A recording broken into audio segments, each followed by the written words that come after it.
Hello viewers, I am Juliet Omere, your host. This is still the program for the youths and by the youths, reaching you from Advent Cable Network Nigeria.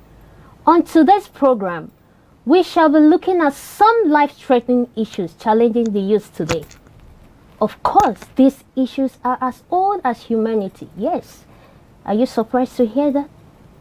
Though it is much glaring these days, whereby you hear news of bloodshed, killings, and some inhuman treatment, which saddens the heart. To speak on these issues with me in the studio are Ifoma Modebe, a public speaker, and Adora Ogubua, a lawyer. You're welcome to the studio. Thank you very much. Wow. Thank you very much. Both of you are looking beautiful. And check out the outfits. Yeah. Wow. I never called anyone to tell you that I'm putting on black today. So interesting. Yeah. Okay, randomly, we will pick one after the other. The first issue on the list is suicide. What could you describe as suicidal acts? For me, I'd say it's taking one's life or hurting oneself with the intention to take one's life. Right. Yes. Okay, that's what if it doesn't involve taking life? Would it still be a suicidal act? No, I wouldn't say, because the end goal for suicide is actually to take one's life. Okay. But come to top of it, how would one sit and think of taking his or her life when you can't even make a life? Oh, all right. Thank you very much.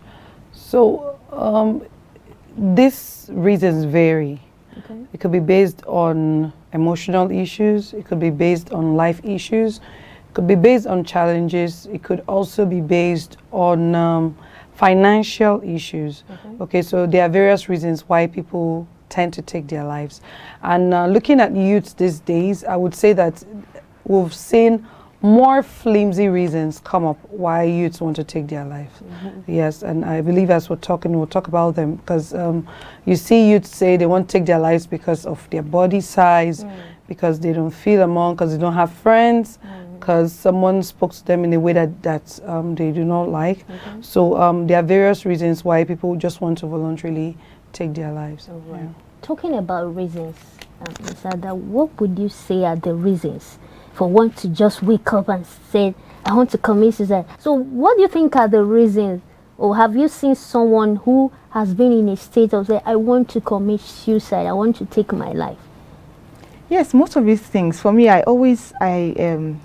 like to point the finger at mental health issues. It's a very serious thing. Most people don't discuss it, because once you say mental health issues, and then the first thing people think is this person is running mad. Yeah. But that's not the point. They have like, there's a spectrum. There's the low one, and then there's up to the highest level. Some people are depressed, but are within manageable range. And then the other people, then some others are just like the extreme, they need medication. And also we have young people who seem to have lost their purpose. I know of a young person says, I don't know what I'm called to do. What am I doing here?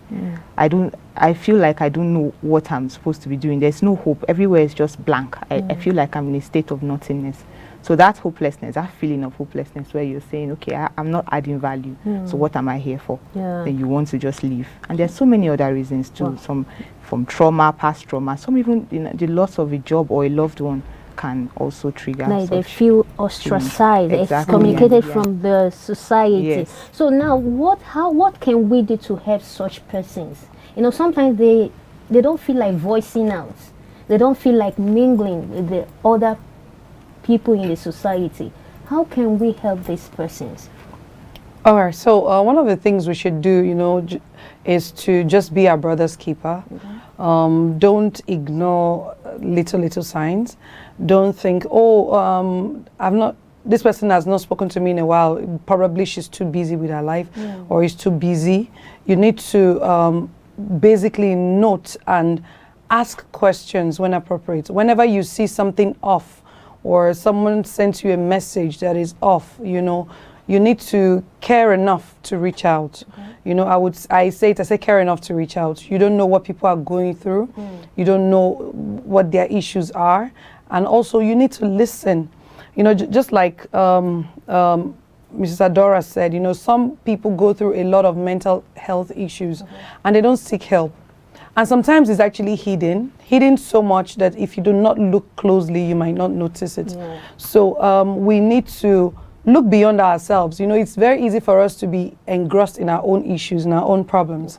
And then we're not necessarily looking out for the next person. We're not necessarily asking the right questions. It's more like we don't care. You know, we're gradually becoming a very, very fast-paced, finance-based community, moving away from the family-based community and society that we have always been. But once we try to go back to how God has asked us to be, like being our brother's keeper basically is one of the ways to help these people. And they need to seek practical help. There are people who do counseling, there are people who do a lot of things for people who have mental health issues or who are going through one issue or the other. And it's not so expensive. You know, some people think it's only people who are running mad that need to, you know, go see a therapist. You know, but these services are available and sometimes they're even free. So we need to educate people more, educate youth to reach out. Embrace it. You just need to reach out and ask for help. Yes. Okay. And before we move to our next topic, have you ever been in a state of depression, like thinking, oh my God, I'm tired of this life? Have you ever been in such state? Yes, but not to the point of suicide, thankfully. Yes, I think because during the COVID-19 period in 2020, I realized that I was losing it. Yes, nothing made sense. And for me, the only thing, of course, being a Christian was going back to the basics, which was my Bible. And I noticed that each time I did that, I felt a little better. But the problem now is when you talk to, which is why, you know, it gets uncomfortable. When you talk to your parents or talk to people say, oh, especially my mom, she says, hey, why don't you go out more? But that's not the point. Going out more wouldn't help you. Sometimes you don't even want to go out. You don't want to leave your space. You don't want to do anything. But yet, it's almost like a mixed feeling. You want to leave where your position, yet you don't want to leave. So you're stuck. That's the idea of, you know, depression and all of that. You're stuck. You can't help yourself. So my mom is saying, oh, leave the house or go talk with people. I'm not sure that works. And because she's not a licensed therapist, she can't help me much. So you spend time as a Christian doing what you know best, which is reading your Bible, talking to God, talking to people. And from the victim point of view, I would say, you know, for those struggling with suicidal thoughts, I would say affirm yourself more. Talk to people. You really need to talk to someone. And even when you say talking to, just talk to the right person. People. Right. That will give you the right consoling words. Be kind to yourself too. Because at a point, I've also experienced depression. I don't really know what depression was until when I lost someone dear to me. So I couldn't cry, you know. You know, sometimes they say when you tear, it has a relief to the body system. I couldn't cry, but I needed someone to talk to. But I have to stay strong. I have to talk to the rest who are just crying. But I don't know what to do. I was thinking of doing something that I wouldn't even think of if I'm in my right senses. So I had to write a written note to someone, say, please call me. So this person had to talk to me, say, you need to stay strong, you know. It's not really easy to tell you. It's not really easy. But we need to do what we have to do to be strong. You know, some person who go through this trauma, they don't even know the right person to do. You know, sometimes they're always ashamed of, if I talk to this person, I might take the matter. That the public will start hearing about it. You know, some people want to be just within. And the next topic is bullying. Bullying is not only in schools. Of course, those days we have our seniors, for them that us that went to boarding schools, day schools. You know, the word there, when I was in school, then they will always tell us, do you think that 1 year is a joke? Then when we try to trespass in front of the classroom, they will tell us to go back. Or when we go to the school canteen, they will tell us to buy everything they need for that day. So now tell us, how would you express bullying then and now? Well, I would say bullying is getting worse. It's always been bad, but I think right now it's like 10.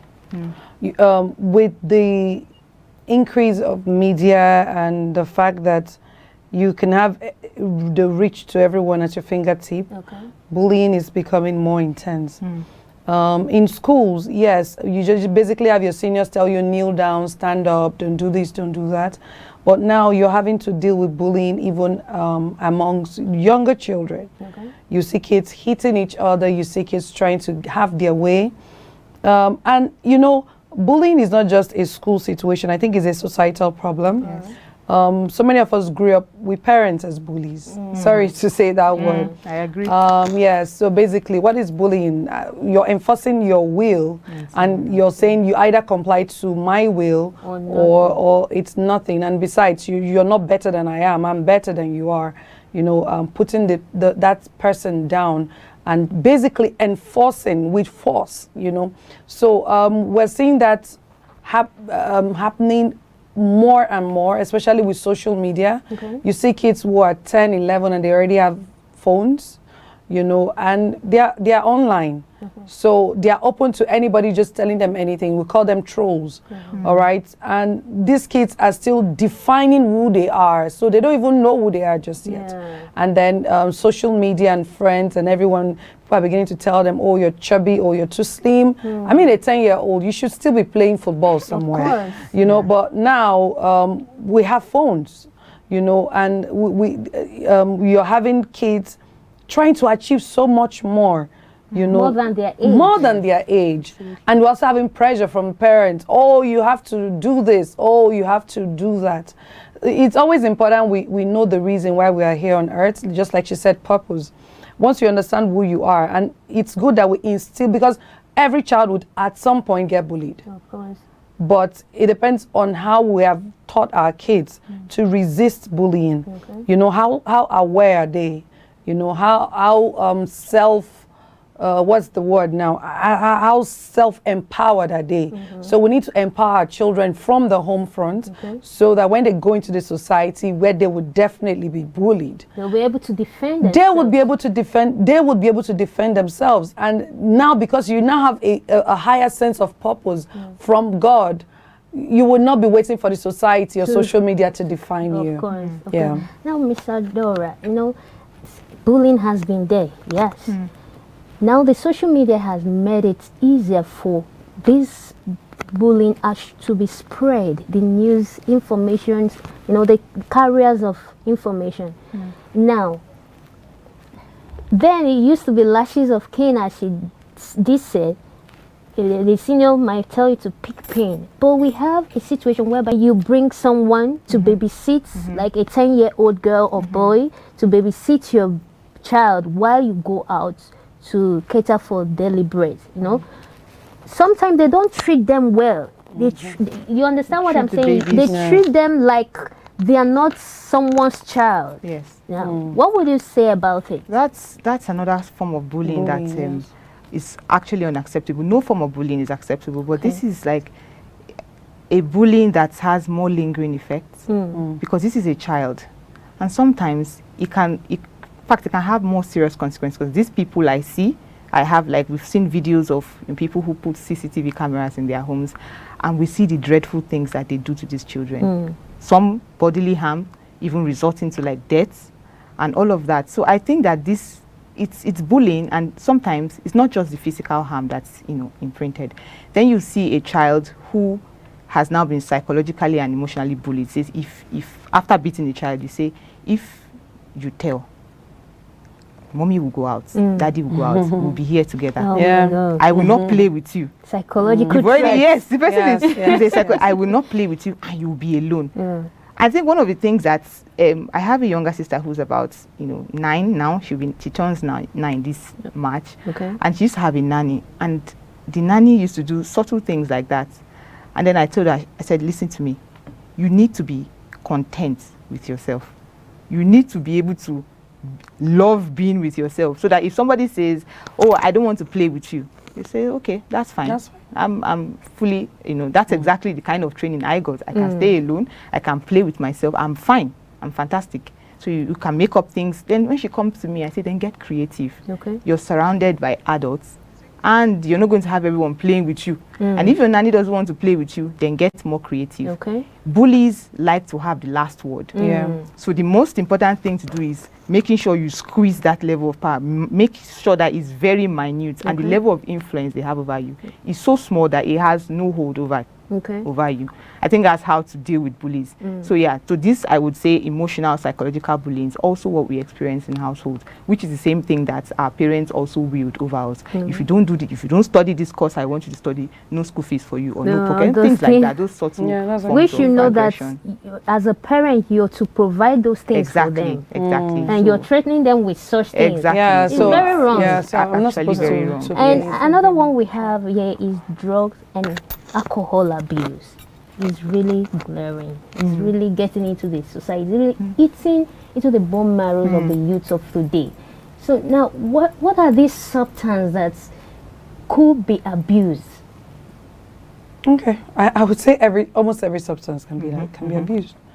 Abuse basically is misuse of substances. And but when we look at drug abuse, when we say the word drug abuse, we're talking about drugs. Even as little as your paracetamol could be abused. All right, you have people who can't do without it. All right, so they use it beyond doctor's prescription. So anything you use beyond the moderate limit is being abused. All right, so drugs and substance.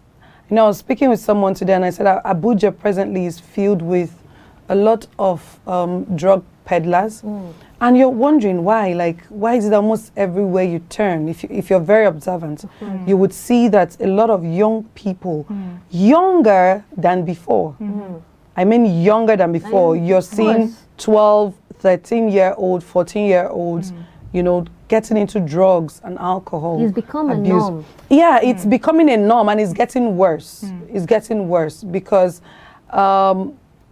of the need to suppress. You know, sometimes we think that drug abuse happens just because people just want to abuse these things, but there's a need to suppress what they feel. So sometimes these people are going through various mental health or personal issues that they don't want to discuss with anyone because they don't have anyone to discuss that with. And then they turn to various drugs. You know, there are various drugs. And, you know, recently I've been dealing with some young people who have been abusing drugs. And I'm telling you, it's a big issue. Very major. It's not something you pray for someone close to you to ever go through, because it would affect everyone in the family. It would affect every friend. Of course. It would affect you because drugs and alcohol needs money. Young people, how much money do they really have? You see, so it's a big one, and drugs are also very expensive. Yeah, it will lead them to theft. Theft. So you're talking theft. You're talking financial issues. They lie to get money. You know, some even go into selling their bodies for the girls. Some go into various forms of crimes just because they want to get, you know, this the increasing rate of boys who are trying to scam, boys and girls who are trying to scam people. You're wondering why. Drug and alcohol abuse. They need more money to fund the lifestyle, and how would they get that? You know, so it's a major issue, and I think that as a community, just like we are, we also need to talk about these things and create more awareness. All right, before we go on break, Ms. Adora, as a legal practitioner, and there is a law set to control the use of drugs by the National Drug Law Enforcement Agency. How have they been effective to see to, I wouldn't say stop, or let's say curb a little the use of drugs and alcohol abuse? For me, I'd say the law is there and they are doing their best. But most importantly, you can't have, I say this with all like sincerity, you can't have the government's eye everywhere. Where these things are sold are not even, are in very unusual places. Exactly. So you can even have your friend bring drugs to school, and you go to the back of the class and say, would you like to? So there's no NDLEA there. There is no police there. There's no nothing. They are not, your parents are not even there.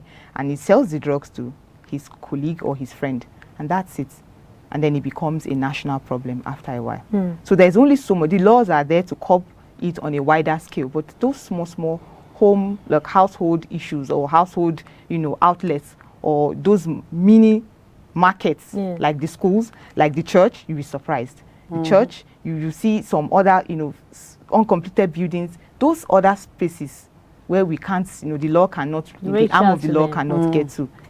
It becomes a hub. A problem, a hub, exactly, a hub for sale and for, encouraging the drug use or drug sale. So I think we can, as a government, we're doing enough, even though we may not like to admit it, because it looks like, I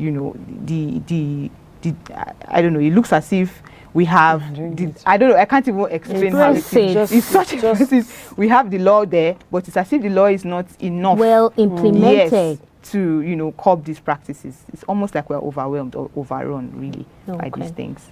All right, viewers, we'll try to explain the suicidal acts, the bullying, drug and alcohol abuse. We'll be going on a short break. When we come back, we continue with these life-threatening issues. Sit back, relax.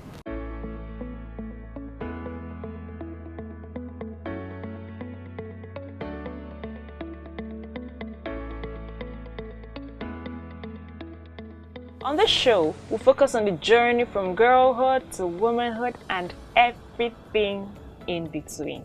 You hear such comments like it's not ladylike, because there is a way a lady should behave. Please don't ask a man out. I beg you. We are so cultured that the day you do. It is in that place of fellowship that you get to discover all these things. You discover yourself. Yes. Biology-wise, women are able to progress faster into addiction than the men. Don't crucify the woman for wanting financial security. Remember, every woman is worthy by design.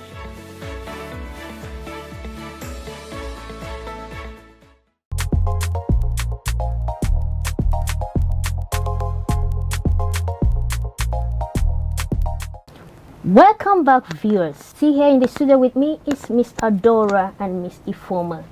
Before we went on a short break, we tried to explain some of these life-threatening issues.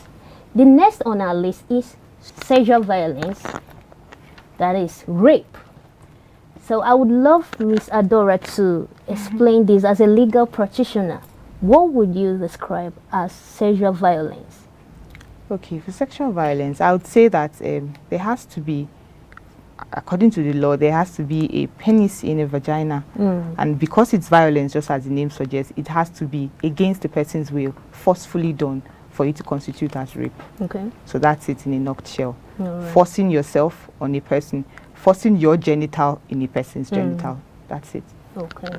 So I would like to go through the law, the criminal code. It says section 357, which states that the act of rape is when a person has unlawfully had carnal knowledge of a woman or girl, though they didn't include male child here, without her consent or with her consent, even if the consent is being obtained by force or by means of threat or intimidation of any kind, or by force of harm or by means of false and fraudulent representation as to the nature of the act.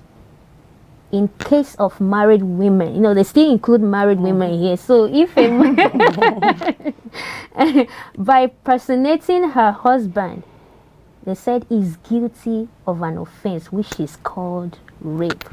And the punishment for this is life imprisonment. So, but it baffles me. How would a married woman say that the husband? No, honestly, this is the long debate of the issue right now. This is what people keep saying. It's not possible for you because you're legally married. It's not, but that's not true. Okay. This is a social debate. I mean, this goes on in social circles. People are debating back and forth. There's such a thing as marital rape. Rape is just having sexual knowledge or carnal knowledge, as the law puts it, of someone against their wish. So a woman can, once she says no, I think here in Africa or Nigeria or maybe in other places too, we have a misogynistic culture where a woman's no almost means yes. It doesn't count. Yeah, they say it. When a woman says yes, I don't know when she says no, there's a little yes. What is that? Yeah. It is almost disrespectful. So a woman who is married also has control over her body. She owns her body. Okay, let me just give a small. There's this social influencer who was having a traditional wedding. At the time she was getting married, she, of course, wore some revealing clothes. And then somebody said, oh, cover your body, cover your breasts, they're out, it's for your husband. And she quickly noted and said, no, they're my breasts, not for my husband. So you can see that more women are beginning to say, no, this is my body, my choices. I decide when to say no or when to say yes. Why saying that, sorry? Now, that brings us to this question. What is the real cause of rape? Okay. What is the real cause of rape? Just like real cause of rape. Do we have one cause of rape? I think we have various reasons why rape happens. But I always want to see rape like a chain. It always starts somewhere. Most times people who are sexual abusers were probably sexually abused. So it's always like it's like a chain. It's like a circle. So it happens to this person, and this person thinks is proper, this person thinks is right, and now does it to the next person. Next person thinks, okay, this thing that I did or was done to me, I think it's still fine, okay, and does it to the next person. And what encourages it the most is our silence culture. Okay, where people feel, okay, they're going to laugh at me, or how do I say I was raped? They would say probably I was not properly dressed. Okay, even if you say that to a girl, how about a boy? Okay, how about a boy? Did he need to wear longer trousers? Did he need to wear bigger shirts? All right. And the thing about rape is that most times, just in some instances, are they done by strangers? They're usually done by people that very close to you, that we trust. Okay, people you can trust your kids with, people you can even trust yourself with as an adult, just in the case of a married man and his wife. Okay, so rape has various causes. These people could have been formerly abused. Some people, due to drugs and alcohol in their system, they could rape someone. Some other people, due to mental health issues. There are people who actually go through mental health issues that are really bad, and then they begin to take that out on both male and the female gender. And then we also have the rise of indecent content on the internet, explicit content on the internet that makes you feel like, okay, this way is actually right. You know, the thing about social media is that anything that starts from there, young people think it's fine, right? Okay, it's okay. If this person did it, that person did it. So obviously, I can do it too. Okay, what is there? I need to brag to my friends, oh, I've done that, or she did that, you know. So social media is actually the reason why rape is on the rise. Okay, when I said that these life-threatening issues are as old as humanity, you know, when you go to the book of Genesis 34, 1 to 31, that's the place we recorded the first issue of rape, where Diana, the daughter of Leah, and Jacob was raped by Shechem, that the son of Ham. You know, it's really when I discovered it, I said, wow. It was really as old. It's really as old as humanity. So now, why is it that after decades, after years of this incident, the victim seems not to get over it? Most crimes of violence are very difficult to get over because you live in shock for a very long time, and the fact that you can't talk about it makes it worse. So you have to deal with these issues alone. You keep rehashing, keep thinking about it. You wonder what you could have done better, or what you could have said, or how you could have defended yourself. So those things it's like an endless running maze. You keep going you don't have the trauma. Exactly, then you're traumatized. And trauma doesn't go away unless you deal with it. So you're left dealing in that, you're in the mud, and you can't seem to come out. So it lingers. So, is it only women or girls that are victims of rape? Absolutely not. Okay. Rape applies to both genders. But it seems that of the ladies are more pronounced. Yes. You know? Yeah, I think more pronounced because of their nature. Okay. You know, boys are taught to fight. Boys are taught to defend themselves. Boys, you know, they started doing boxing from a very young age. So the strength, okay, you can't compare a young girl's strength to a young boy's strength. But I think also in raising our kids, we should also let them know that you're strong enough, all right? We need to teach our kids that you're strong. You can, as a girl, you can fight, you can defend yourself, all right? Even as a boy, you can fight, you can defend. And again, another thing is when we're too trusting, I'm not saying we shouldn't trust people, but we also need to be very careful who we entrust our kids to. And we also listen to them. You know, listen to the things they say. So, for example, you want to drop them off somewhere and suddenly they start telling you, no, I don't want to go there. And you're like, oh, you have to go. It's grandma's house. But you don't know if there is one uncle in grandma's house who might be touching them out. Or molesting them. Or molesting them. So we need to listen more. That's why I said the silence culture in our environment has also been a great issue. Let's listen more. Let's be more observant as parents. Let's listen to the boys and the girls. Don't think, oh, he's just saying something out of his mind.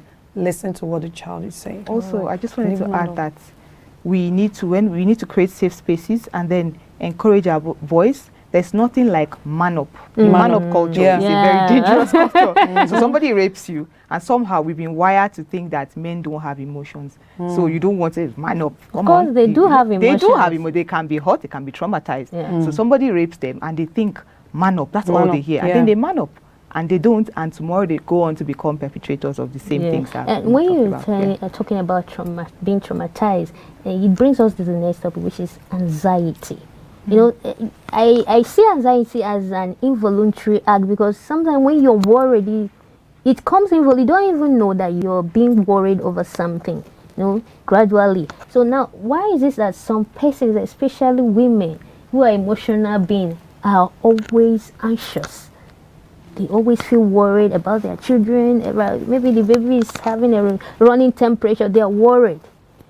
I don't know if I like to say that it's a woman thing. Exactly. I don't think so. It's not. It's an issue that affects everybody. It's just a compulsive, like a constant worry. Sometimes it may not even have any basis. You're just worried. It's also a mental health issue. Some people go through stress. For example, let's talk of the rape victims. They are anxious, so they think if they've been raped in a dark corner, then they can't go along dark alleys. If they have to go there, then they become worried. If they were raped in a house or in an enclosed space, they become afraid of such spaces. So if things had happened, then people just keep, and then there's also a case of OCD. Some people have OCD. You see those people that clean 10 times, check doors 50 times. There's nothing. It's just a trigger in the brain that says, do this and keep doing that. And then there are people who are depressed. And depression can cause you anxiety. You are wondering, how can I get out of this thing? I need to go out. See people out there. Everybody's expecting something from me.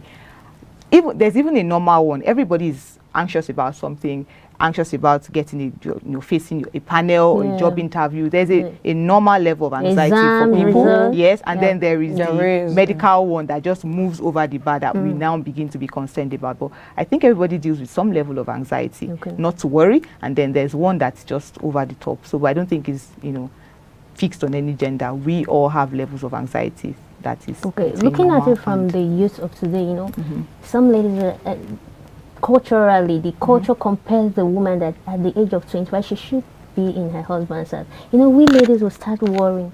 I'm not married. When you go to the village or go to visit your mom, she said, "Is there any man asking you?" The lady keeps worrying, and then for the guys, they look at their age mates. The age mates are now driving, cruising around. They have good investment. They keep worrying. Now, what would you say in such situations? Okay. One of the greatest ways to kill anxiety is to know that you're not in control of your life. There is one that created you, and He knows the end from the beginning. Absolutely. You know, when you're becoming anxious, maybe for marriage, you're becoming anxious for money, you should know that there has been a shift in your level of relationship with the Father. Once you have a very good sense of purpose, and you know why you're here, and you know who created you, and you know that He's such a good God to you, you wouldn't be worried about what you do not have now. All right? Because the truth about the matter is all the things you have now, one time you wished for them. Exactly. Right? Yes. But now you're in them, and then you're wishing for something else. Something else. So life is just an endless circle of, it's a journey. That's why we're like pilgrims. We've come to just journey on this earth, and one day we'll go back to our Father. So the moment we prioritize our journey back, our journey home, more than the process and what we have, what we do not have, the spouses we have and the spouses we don't have, the kids we have and the ones we don't have. Once we begin to prioritize rather the one who has sent us, we would stop being anxious about what we have and what we do not have. And you know, a sense of contentment in just develop. I mean, I am here because this is where God wants me to be. I'm not married because He's working out something for me. So how about that? How about I just rejoice and have fun? Because people are married and they want to get out. But they will tell you waiting on the Lord. I can't start waiting on the Lord. Well, we all have to wait. You had to wait 9 months in your mom's womb, right? Oh, God. You had to wait 9 months before you came out. What if you came out at the first month? That would have been death, right? Yes. Yeah, so and still on that anxiety now, we see some women feeling their self-esteem and their body shape. Now, body shaming themselves. My husband want me to be this. And I would say that some of the men are contributing to it. What would you say? A woman that gave birth to 5 children, she's now shapeless. Don't you know that 5 human beings came out of her? What would you expect her to be? No, you see, it makes the women or ladies or youths, especially the girls, to start looking for slimming tea, this tummy belt. Yes. To hold, not like mine. No, not like mine too. Waist trainers. Yeah, waist trainers. Yeah. Going to the gym. To be that figure eight their husband want them to be. So what would you tell ladies that are being body shamed? Actually, coming from someone who's been body shamed for most of her life, I think I have quite a lot to say. I think I have quite a lot to say because I've been thin all my life. So there's no name they've not called me, from Atinga to Tinigbeku to all sorts of names. And at some point, I was really conscious, and I'd start to eat like voraciously, but it wasn't working. I was still the same person. And then at the time I met my husband, he's a doctor, I said, listen, I need something to make me fat. Then he said, okay, I think you're okay this way, but why would you need to? I said, because I want to be fat. And because I thought it would make me, look a bit better. And he says, okay, since you're so bothered, why don't you take something, a multivitamin that would make you, eat more? It did quite the opposite, because once I drank that, I started hallucinating rather than it's very it was terrible. I slept all through, and in that I was having nightmares. One day, the effect of the medicine lasted so long, for days. It was so terrible. And then I told him, he said, you see, this is it. This is you. Keep it. End it. Put an end to this nonsense. And I agree with him. So most of the things, I think you need to be kind to yourself first. So what if a man doesn't want a woman who is fat? He saw you as a fat woman, and he went on to marry. I think that's one of the things that we make, the mistakes we make before picking a spouse. We want to marry somebody and then drag them to, like I saw something, I just pick a man on the left and drag him to the right. What's nonsense in that? Pick a woman from the left so and take her to the gym. And take her to, exactly. You see a fat woman, you marry her, and then you want to convert her to a slim person. So I think, first of all, be kind. You don't need to, these unrealistic magazine images, some of these things, I saw it like somebody dedicated her time, a YouTuber or TikToker, to showing us the before and real. after edited. So she would show the before, very horrid looking, and then she would show these same photos after she's worked on them, and they would be so different. So I think most of these images that we, you know, aspire to or look at, you know, or want to conform to, they are just edited. They're a figment of someone's imagination. So we keep chasing something that is not even real.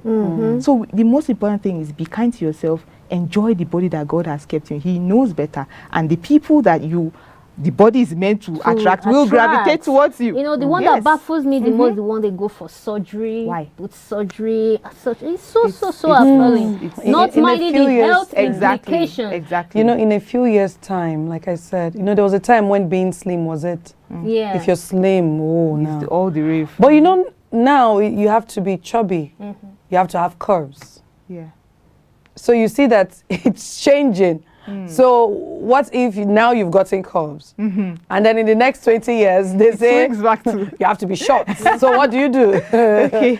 You know, it's body image is something we need to teach from a very young age. I'm an advocate for early intervention, early, you know, tutoring, telling your children that they are beautiful and handsome just the way you are. Yeah. Just appreciate them for whom and you know, make it a big deal, you know, make it a big deal and love them enough. Yes. Don't say, oh, you're eating too much, you'll be fat. Yes. Those are the little things even our parents said to us, okay? Yes. Those are kind you know, words. and at the end of the day, these things have a lot of effect on children. All right, here we come to the riddle section. We have questions 1 to 4, and you'll be picking randomly and ask you. Let me start from you. Okay, 1. Okay, question 1. The question is, some months have 31 days. Oh my Some goodness. have 30 days. How many have 28 days? Some months. All the months have 28.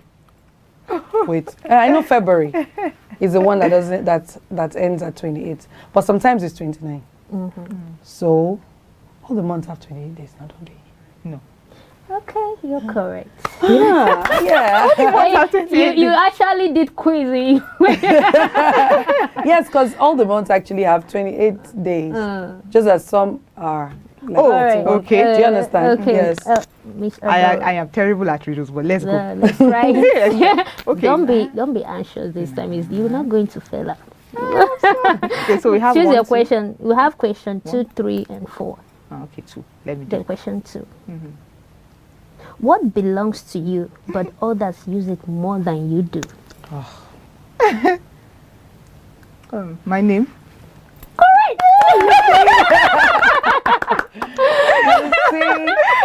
You say you were so anxious. I got so lucky because I've seen it on Facebook. Oh, you've seen it on Facebook. Oh, Expo, my practice. I would have failed this completely. Alright, number 3 then. All right. The more there is, the less you see. What could that be? I don't know. I don't know what. Abracadabra, maybe. Darkness. Oh, the more there is, the less I see. Oh, yeah. I wasn't ready to start guessing. Thinking about it. And the last question goes to you. Question number 4. What question can you answer? Can you never answer yes to? What question can you never answer yes to? What question can I never answer yes to? I don't know. Let me help you. Tell me. Are you asleep? You know, when you are sleeping, you can't even Can you say. imagine that so far? I would never have figured it. Okay, you are I would asleep. never have figured it. Are you asleep? All right, thank you. Thank you You've so done so much. well today. Thank you I so much. enjoyed being on the round table with the ladies today.